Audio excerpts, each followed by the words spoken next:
I like it against the gray. I don't like it against that brown. So I don't know if the brown is stain or newer. I don't know. Mm. Well, they But have it it's around their windows too. yeah, Like but they really it's have kind a of lot of fun. contrast on their house. Yeah.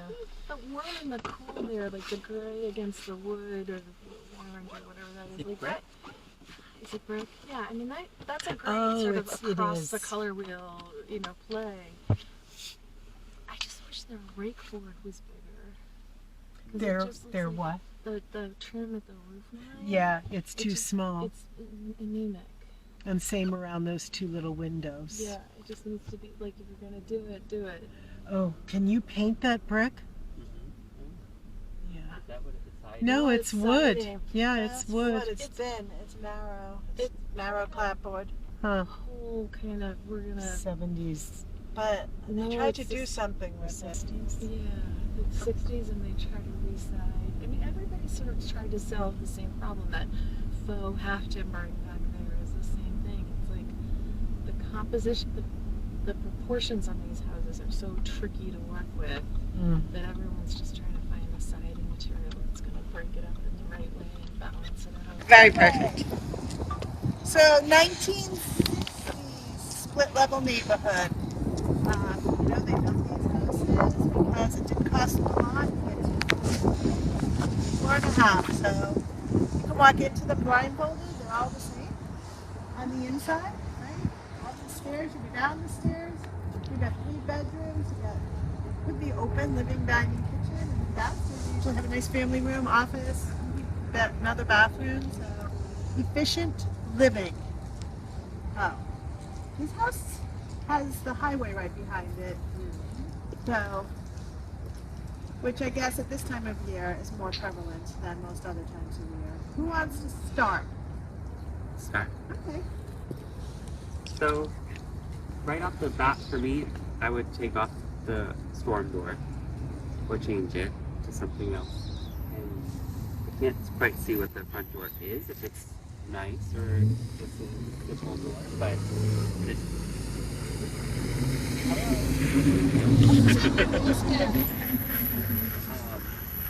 But I feel like it's hiding some of like the personality of the house, the storm door, and then I would change the numbers on the front door. So it just doesn't give it any personality, I suppose. And then, sort of like bring us back to an earlier house. I would like the white to magically not be white anymore. And that's probably, I mean, there's a lot more you ladies will have. So those are sort of the things that I would do. So, would you like to jump in? I could jump in. Jump. Yeah, I could jump in. I mean, I think with a house like this, it's just what you said, Beth. What you see is what you get. You know what you're buying going into it.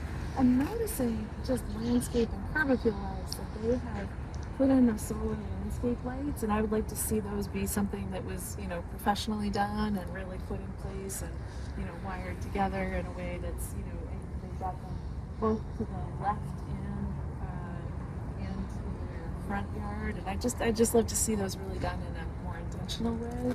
And also, this particular neighborhood is so flat and so level, and so many houses are the same.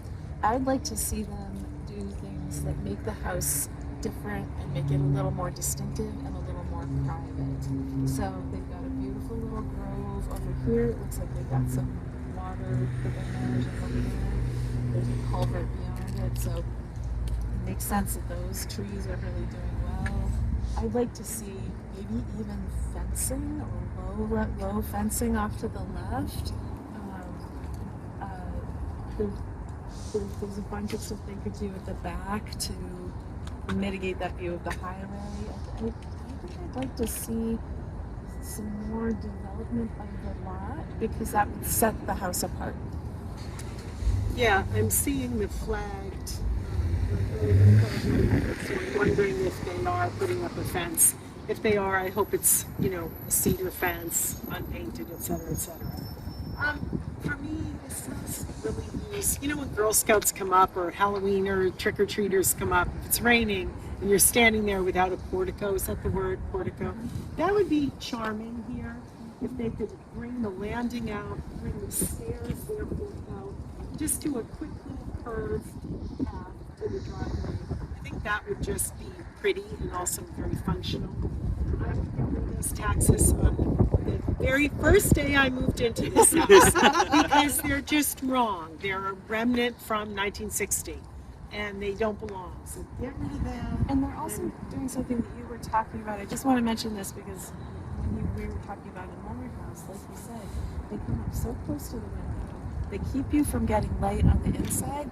And to be honest, you know, if someone wanted to get into your house, they're No creating one this would see that. perfect opportunity for it. They're not good for the building. They're not good for security. And they're not good for your light. Just pull Right. them out. Right. Pull them out. So for the I house. would remove those and then I would add, you know, on this side of the house, there's room for a nice, deep, really pretty, simple shrub bed. If you wanted simple, but it could be a tree anchoring the corner, which I think would be lovely. And then there's, again, scale. You can just make out that plastic edging that people use to separate a garden bed from a lawn.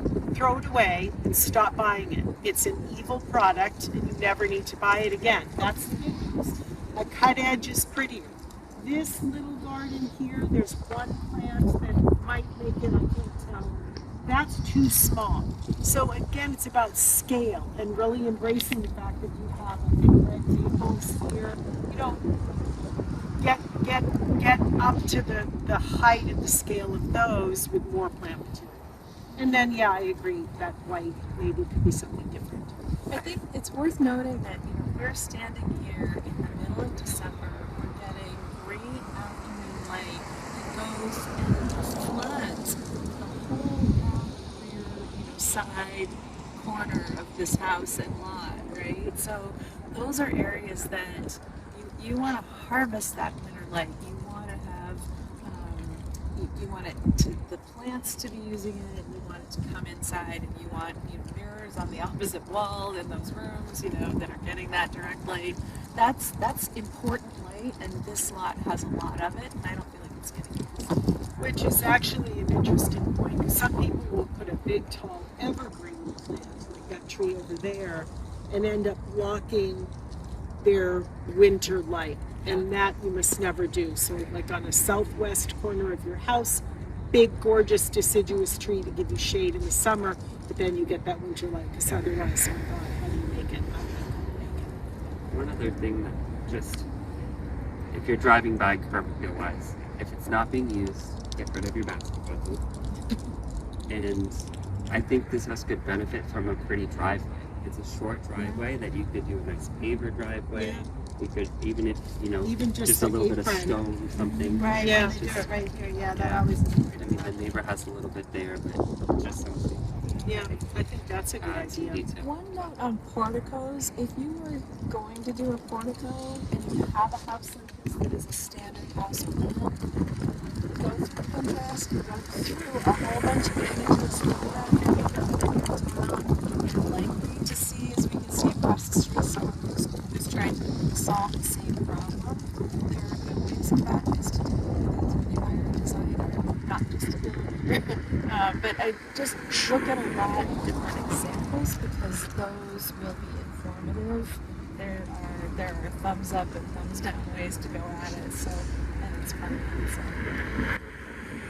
Right, Dad. You've been You've You're been moved.